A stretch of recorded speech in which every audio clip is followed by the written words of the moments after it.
Bienvenue sur le podcast du site media24.fr, le média indépendant d'information sur l'économie, l'environnement et les sciences. Je suis votre journaliste.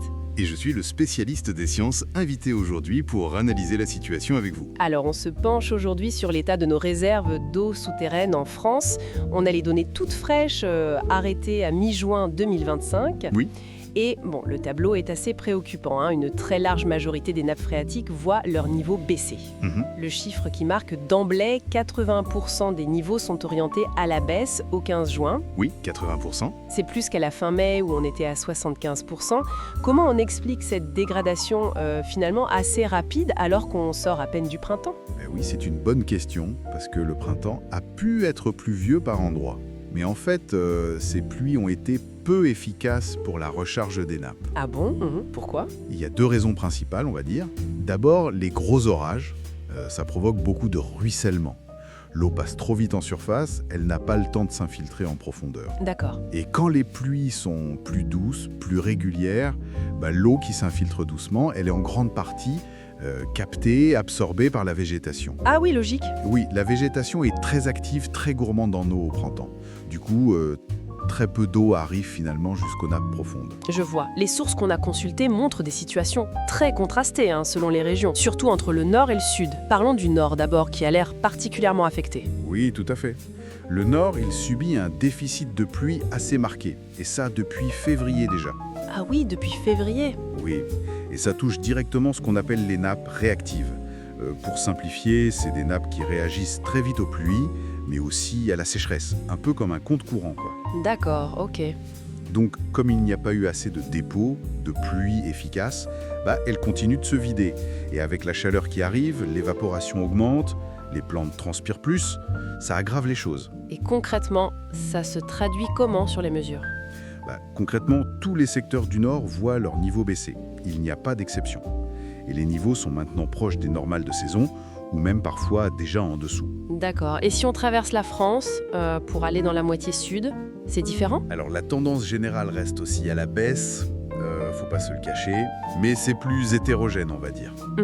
La vidange qu'on observait en mai, elle se poursuit globalement, mais il y a des zones, là où il y a eu des pluies localement, où on voit les nappes réactives se stabiliser un peu, voire même en remonter très très légèrement.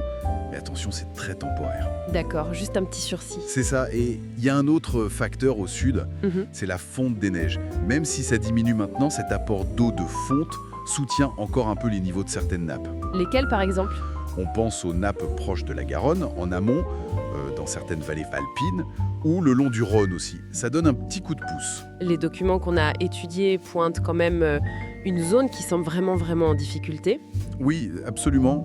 C'est le Roussillon et le massif juste à côté, les Corbières. Ah oui. Là, la situation est difficile. Les niveaux sont qualifiés de bas à très bas. Il y a bien eu une petite amélioration en mars, mais c'était très insuffisant. Ça n'a pas du tout comblé les déficits qui s'accumulent depuis longtemps maintenant. On parle de pénurie chronique, c'est ça ? Oui, c'est le terme. Pénurie chronique. Les niveaux qu'on mesure en ce moment sont historiquement faibles pour un mois de juin. C'est une zone sous très haute tension hydrique. Et avec l'été qui débute, quelles sont les perspectives ? Est-ce qu'on doit s'attendre à une aggravation générale ? Disons que sans pluie vraiment exceptionnelle, ce qui est quand même rare en été, la vidange va continuer, oui. Et elle va même se généraliser sur l'ensemble du territoire. C'est le cycle normal, mais on part de bas. Voilà, c'est le cycle saisonnier, mais le point de départ est préoccupant par endroits. Pour le Roussillon, les prévisions sont très pessimistes, clairement. Pour les nappes réactives du nord et du centre, les scénarios sont aussi majoritairement défavorables. Ça risque de continuer à baisser. Mais il y a quand même des points un peu moins négatifs, non ? Oui, heureusement. Il y a ce qu'on appelle les nappes inertielles. Celles-là, on pourrait les comparer à un compte épargne. Elles réagissent très lentement aux variations. D'accord. Comme celle du bassin parisien ? Exactement. Celle du bassin parisien ou de l'Est lyonnais, par exemple. Elles ont accumulé beaucoup d'eau grâce aux recharges passées. Du coup, elles devraient conserver des niveaux assez corrects, au-dessus des normales, probablement jusqu'en septembre. Bon, c'est une petite marge. C'est une marge, oui. Et ailleurs dans le sud, en dehors du Roussillon, quelques pluies récentes pourraient freiner un peu la baisse localement. C'est toujours ça de prix. Pour qu'on comprenne bien, quand on dit niveau bas, niveau moyen, comment c'est évalué exactement ? Qui fait ça ? Alors c'est le BRGM, le bureau de recherche géologique et minière, qui centralise et analyse ces données. Ils ont tout un réseau de surveillance. Des capteurs? Oui, des piézomètres. Ce sont des forages équipés de capteurs qui mesurent le niveau de l'eau en continu. C'est géré par le BRGM et ses partenaires dans les régions. Et comment ils interprètent ces mesures? Eh bien, pour savoir si un niveau est bas, moyen ou haut, ils comparent la mesure actuelle à tout l'historique des mesures pour cet endroit précis et pour la même période de l'année. Il faut au moins 15 ans de données pour que ce soit fiable. Ah, d'accord. Et attention, un niveau dit moyen, ça veut juste dire qu'il est dans la moyenne statistique historique. Ça ne garantit pas que la nappe se porte bien aujourd'hui ou qu'elle se recharge. C'est juste une position statistique. Voilà. On regarde aussi beaucoup l'évolution récente. Est-ce que ça monte, ça baisse ou c'est stable par rapport aux semaines ou aux mois précédents?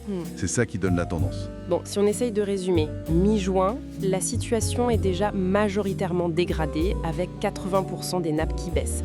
Ça s'installe avant même le cœur de l'été. C'est ça. Le Nord et surtout le Roussillon sont en première ligne des inquiétudes. Oui. Tandis que les grandes nappes profondes, les inertielles, elles, résistent mieux pour le moment grâce à leurs réserves. C'est exactement le résumé de la situation actuelle. Et cette analyse, elle montre bien à quel point ces réserves souterraines, qu'on ne voit pas, sont essentielles et sensibles. Leur état dépend directement de la météo, bien sûr, mais aussi des tendances climatiques sur le plus long terme. Et ça soulève une question pour nous tous finalement. Si même des pluies de printemps, parfois abondantes, ne suffisent plus toujours à recharger correctement certaines nappes comme avant, quelle stratégie on doit envisager? Quelles adaptations pour la gestion de l'eau demain? C'est une réflexion de fond, oui, tout à fait essentielle à poursuivre collectivement. Merci pour votre écoute et retrouvez plus d'actualités sur media24.fr.